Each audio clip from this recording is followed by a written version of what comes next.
शक्तियों के द्वारा किसी प्रेत को कैसे हटाया जाता है। अगर आपके घर में कोई भूत या प्रेत है तो किस प्रकार से आप अपने घर की ही शक्तियों की मदद से उसे हटा सकते हैं, उसे घर से बाहर कर सकते हैं। फिर किसी प्रकार का भी कष्ट वो आपको और आपके परिवार को नहीं देगा। साथ ही आपके जो देवता हैं उनकी मदद से आप अपने घर का बंधन भी कर सकते हैं, जिससे कोई भी नकारात्मक शक्ति, कोई भी बाहरी शक्ति आपके घर के अंदर प्रवेश नहीं करेगी। तो आज की वीडियो में मैं यही जानकारी आपको देने जा रहा हूं कि घर की शक्तियों के द्वारा प्रेत को कैसे हटाया जाता है, घर से कैसे निकाला जाता है। देखिए, आपके घर में 3 प्रकार के देवता होते हैं, 3 या 4 कह सकते हैं हम, जिसमें पितृ भी आते हैं। पहले कुल देवता, दूसरे कुल देवी, तीसरे पितृ और चौथे इष्ट देव होते हैं।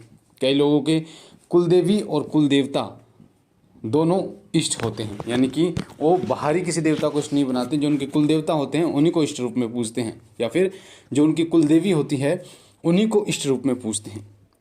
कुल देवता गोगा जहारवीर, गोरखनाथ जी, कालीवीर, मीरा बाबा, लाले बाबा, भोलेनाथ, हनुमान जी और भी ऐसे बहुत से देवता हैं जो कुल देवता के रूप में घरों में पूजे जाते हैं। उसी प्रकार से कुलदेवी माता काली, शीतला माता, मसानी माता, मनसा माता, ज्वाला माता, दुर्गा माता और अन्य देवियाँ जो ग्रामीण जो देवियाँ हैं वो भी कुल देवी के रूप में घरों में पूजी जाती हैं। अगर बात करें इष्ट देव की, तो इष्ट देव वो देवता जिनमें आपका मन है, जिनके चरणों में आप रहना चाहते हैं, जिनको देखकर आपके मन में श्रद्धा विश्वास बढ़ता है, आपको उनसे एक अलग सा आकर्षण होता है, वो आपके इष्ट होते हैं। और बाकी पितृ आपके जो घर के बड़े बुजुर्ग होते हैं, जो किसी वजह से उन्होंने शरीर त्याग दिया है, वो आपके पितरों की गिनती में आते हैं। तो ये सभी देवता आपके घर की रक्षा करते हैं। मैं आपको बता दूं, अगर पितरों को प्रसन्न कर लिया जाए, उनकी साधना कर ली जाए, उनको जागृत कर लिया जाए, तो बड़े से बड़े शक्ति को रोकने में पितृ सक्षम होते हैं। पर क्योंकि कई ऐसी लापरवाहियाँ होती हैं जिनके कारण से पितृ हमारे जागृत नहीं हो पाते। अब मैं आपको बता देता हूँ कि किस प्रकार से 3 प्रकार से आपके घर के देवता कार्य नहीं करते। घर के देवता आपके कार्य नहीं करते और प्रेत को हटा नहीं पाते। और फिर लास्ट में आपको मैं बताऊंगा कि किस प्रकार से देवता आपके घर में प्रेत को हटा सकते हैं अगर आप ये करते हैं। देखिए, सबसे पहले आपके घर के देवता जागृत नहीं होते, यानी आपके कुल देवी कुल देवता पितर अगर जागृत नहीं हैं तो आप भूलवश आप उन्हें भूल गए हैं, उनकी पूजा नहीं करते, उनके दरबार में नहीं जाते, जैसे श्राद्ध पक्ष में श्राद्ध नहीं निकालते, या फिर कुलदेवी कुलदेवता के स्थान पर नहीं जाते, तो वो जागृत नहीं होते। और जब वो जागृत नहीं होते तो कोई भी क्रिया, किसी बाहरी व्यक्ति के द्वारा की गई कोई भी क्रिया आपके घर में हो सकती है, प्रवेश कर सकती है। यहाँ तक कि बाहरी कोई प्रेत भी आपके घर में आसानी से घुस सकता है, क्योंकि आपके जो घर है, आपके घर में पहरे पर कोई नहीं रहता, तो हर कोई आसानी से जिस प्रकार से एक दरवाज़ा है जिसपे जो खुला हुआ है और वहाँ पर कोई भी गार्ड नहीं है, तो आराम से कोई भी आ जा सकता है उसमें, उसी प्रकार आपका घर होता है शक्तियों के लिए, चाहे वो नकारात्मक हो चाहे वो सकारात्मक हो।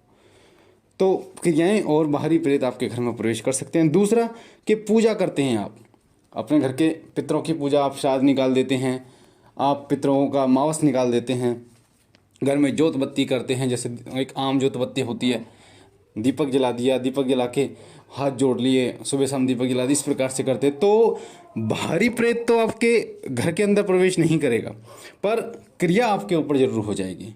बाहरी प्रेत होते हैं छोटे मोटे जो प्रेत आपके घर में प्रवेश करते हैं, तो आपके जो पूजा की ऊर्जा है वो उन्हें रोक लेती है, क्योंकि आपके पितृ, आपके कुलदेव और कुलदेवता की उतनी ऊर्जा पर्याप्त मात्रा में इकट्ठी नहीं हो पाती, वो उतने जागृत नहीं हो पाते कि वो क्रिया को रोक सकें।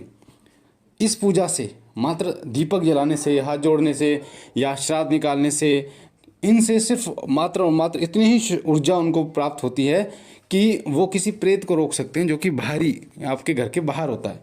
पर जब आप साधना कर, अपने घर के पितरों की साधना कर, या फिर किसी कुलदेवी, आपके कुलदेवी या कुलदेवता या इष्ट की साधना कर, उन्हें प्रसन्न कर लेते हैं, उन्हें जागृत कर लेते हैं, आप व्रत करते हैं, आप तपस्या करते हैं, जैसे 11 दिन की, 21 दिन की, और उन्हें जागृत कर लेते हैं, तो उनमें इतनी शक्ति आ जाती है, वो इतने जागृत हो जाते हैं कि वो आपके घर में प्रवेश होने वाली सभी शक्तियों को रोकने में सक्षम हो जाते हैं, चाहे वो सकारात्मक है चाहे वो नकारात्मक है। आप इसे ऐसे समझ सकते हैं कि आपने किसी गार्ड को पैसे देकर तनख्वाह पर रख लिया तो वो आपकी इच्छा से कार्य करेगा।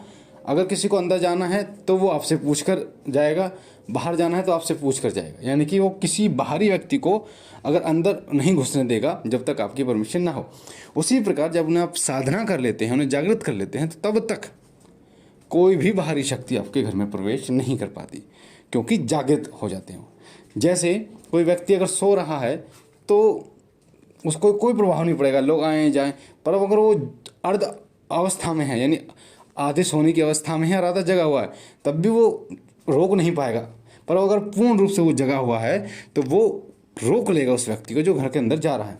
उसी प्रकार आपके पितृ कुलदेवी और कुलदेवता जब जागृत हो जाते हैं, पूर्ण रूप से जागृत, वो मंत्रों के द्वारा होते हैं, वो साधना के द्वारा, वो व्रत के द्वारा होते हैं, तपस्या के द्वारा होते हैं, जो आपको दर्शन देते हैं वो, और इस प्रकार से फिर वो हर शक्ति को रोकने में सक्षम है, चाहे वो क्रिया क्यों ना हो। कई बार अगर कोई व्यक्ति क्रिया करता है बार बार, तो वो आपको संकेत देते हैं, स्वप्न के माध्यम से वो जगा देते हैं आपको कि आपको क्या करना है, तरीका बता देते हैं कैसे उसको रोकना है। इस प्रकार से अगर आप साधना नहीं कर पाते, व्रत नहीं कर पाते, तपस्या नहीं कर पाते पितरों की, और मात्र आप सिंपल पूजा करना चाहते हैं और आप चाहते हैं कि किसी शक्ति को रोकना, कि कोई शक्ति आपके घर में प्रवेश ना करे, और अगर आपके घर में प्रवेश भी वो कर जाए तो उस शक्ति का प्रभाव, यानी उस शक्ति को नष्ट किया जा सके, अपने घर से हटाया जा सके, तो उसके लिए आपको जो करना होगा वो लगातार कुछ चीज़ें करनी होती हैं।